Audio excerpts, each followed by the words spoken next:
Kinumpirma ni Carla Estrada na walang love life ngayon ang anak niyang si Daniel Padilla matapos ang breakup nito with Catherine Bernardo. Sa panayam ni OG Diaz sa actress TV host sa vlog nito, malaking parte ng kanilang napag-usapan ay si Daniel kabilang na nga ang estado ng love life nito ngayon. May mga balita rin kasing naglalabasan na may bago na raw pag-ibig si Daniel pero ayon nga sa kanyang ina ay wala naman daw. Samantala, tinanong din ito sa mga balitang lumalabas patungkol sa muling pagsasama ng Katniel sa isang proyekto.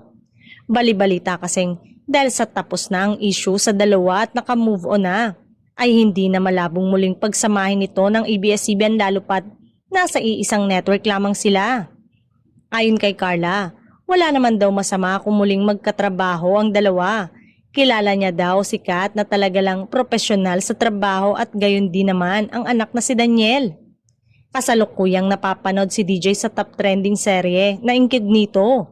Samantalang si Catherine naman ay judge sa PGT. Ngayon pa lang ay siniship na agad ng fans sina Catherine at Daniel na matuloy at magsama muli ang kanilang mga idolo.